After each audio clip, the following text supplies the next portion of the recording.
for today's video nga mga kapatid, kami ay naghanap ng kakainan na batil patong, kasama ko yung kaibigan ko na dumalaw sa akin na si Mr. Imber Bonite.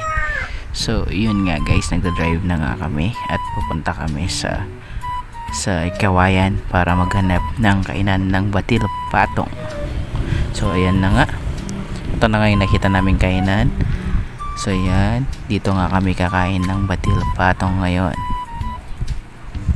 So ayan, pumasok na kami. At ayun na nga, nag-order na nga yung kaibigan ko. At ito na, nagkatapos nilang niluto. I mean, hindi pa pala naluto. Yung ano pa lang pala yan. Yung sibuyas walang pala, hindi nila. Tinitiplahan pa lang pala ni Amber. So ayan na nga, niluluto na yung pansit batil patong na in-order namin. Ayan. Ayan na nga, niluluto na nila yung kanyang sahog. Tapos dun sa kabila, dun yung pansit, yung pasta. So ayan, ganyan nga nila niluluto yung batil patong.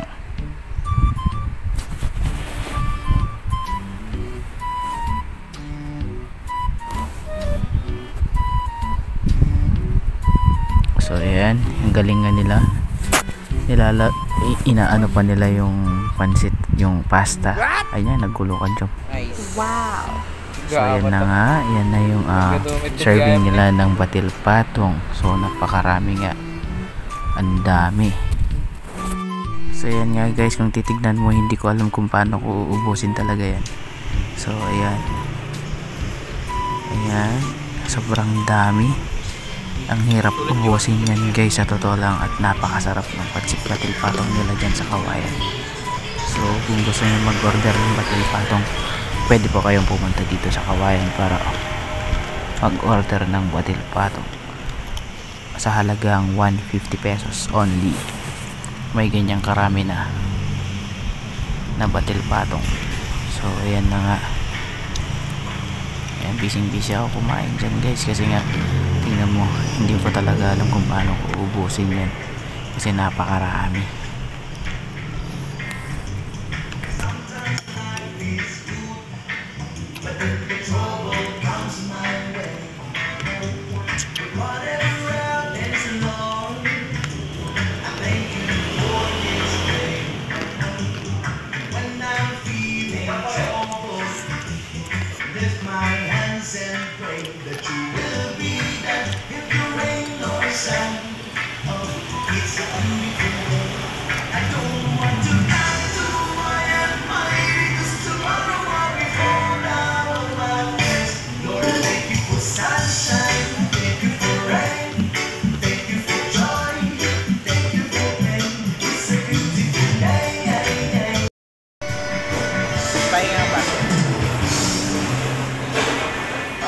Bos.